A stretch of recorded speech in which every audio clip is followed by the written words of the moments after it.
Vision by Wrenna Stone. Copyright 2023. Audio drama 2025. Narrated by Wrenna Stone. To my phoenix, from the ashes we rise, and to everyone who said I could never make it, karma's a bitch.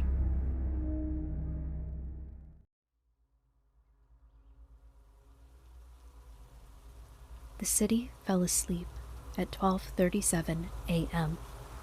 Locals blamed the power failure on the raging storm outside, with driving rain and winds launching debris down every street. Thunder roared overhead, following bolts of lightning that rattled the earth in a dazzling display. Many things had been blamed on the storm: flooding, property damage, blown over lawn ornaments, all valid and perfectly reasonable. Except the tree. It stood tall over the center of its park, keeping watch over the surrounding arc of lush flowers. Residents had long considered it their guardian due to the aged features on its northernmost face, where knots and rotted crevices gave the appearance of an old, wise man. Before long, fire crews would swarm the locals' beloved guardian, desperately dousing flames that licked its moss-encrusted limbs. They would be blamed on a bolt of lightning that struck the wrong place at the wrong time. But she knew it wasn't the lightning. The storm had plunged the world into darkness long before the blackout hit. But still the woman waited, watching from the stone path that wove winding curves around the park. An umbrella propped against her shoulder remained the only barrier between her and the opening skies, though gusts of wind allowed stray drizzles to slip beneath her covering.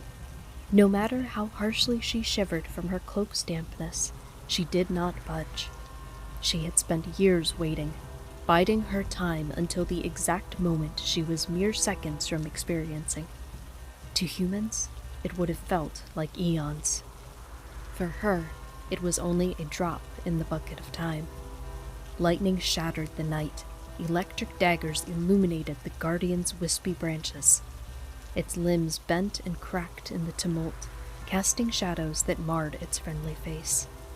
The darkness's tricks twisted its joyful expression into one wrought with anguish, as if the tree itself mourned a loss yet to come.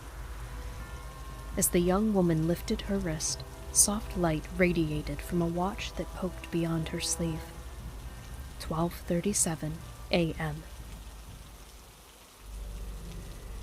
She felt the heat before she saw it. The guardian's face split in a flash of brilliant light. Flames burst from the trunk, constricting the tree in an inescapable blaze. An orange glow bathed the world as fire spread to every limb, branch, and leaf, reducing the monument to mere kindling. Lamp posts flickered along the winding path, unable to handle the explosion of energy. When the woman glanced at the city beyond, lights sputtered for miles at breakneck speed. Jagged bolts erupted around the tree, followed by a thunderous crescendo that plunged the world into deathly silence. In a heartbeat, the storm ceased. Eerie calm blanketed the park until the only noise came from the raindrops dripping lazily from the leaves. The world was engulfed in near-perfect darkness, save for the final flames licking the tree and grass. Their embers flickered softly to illuminate a shadowed figure knelt before the scorched guardian's face. Rain pelted her cloak as she ran for the tree, her umbrella slipping from her grasp and coming to rest in the muck. The woman dropped to her knees beside the man, who fell to the ground in a crumpled heap.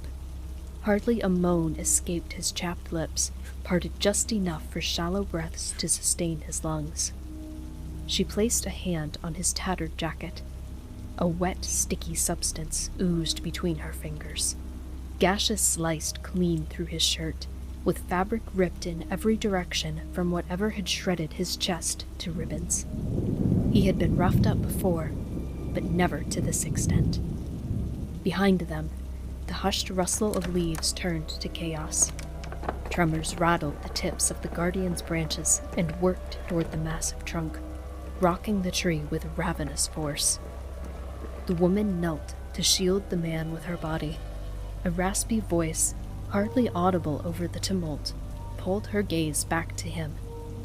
His hollow eyes followed her expression lazily. "The barrier," he croaked, the words sticking in his throat like gravel. "I need to seal it." She shook her head. "You're too weak." But he was right. The crack in the Guardian's face had split, and thin rays of white light assaulted the beaten and bloodied man beneath her. Anguished cries raged from within the tree. A brutal force hammered inside its trunk, emanating from somewhere beyond the barrier. If they couldn't seal it soon. Another orange glow, one much softer, bathed her horrified expression in firelight. The man's breathing was labored, his life drained, but it didn't stop him. Every muscle in his body, the ones that hadn't been torn to shreds, tensed as his glow strengthened, radiating from within to bathe his complexion in warm light. Where each cut marred his arm and every gash sliced his chest, small flames flickered inside the wounds and licked the tattered edges of his skin. Anywhere they touched, the surrounding skin turned a sickly gray. It cracked apart and fell into the crevices of his wounds. He gritted his teeth, his face contorted in pain, yet he continued to tense his body until the woman was sure he would spontaneously combust. With one final cry, the man loosened his intensity. The flames tripled in size to consume his body in blazing hellfire. The woman scrambled back. The smell of molten flesh churned her stomach, growing stronger as his roaring bonfire stretched high toward the ominous clouds. Slowly, the inferno retreated, seeming to absorb back into itself. As the fire dimmed, embers scattered across the man's body and found their way through his every pore. Their glow dimmed, softening until only light emanated from the tree's widening split. A sigh escaped his lips. His breathing was no longer ragged. He had somehow returned from the brink of death. By the time he stretched his arms to push himself up, the wounds that had mutilated his body had vanished without a single scar. If it hadn't been for the tattered fabric clinging to his torso, the woman wouldn't have believed he was the same man. He turned to her with a knowing tilt of his head. Mischief and ruin sparkled behind luminescent golden eyes as he got to his feet and held out a hand. "Are you going to sit there, or will you help me seal this son of a bitch?"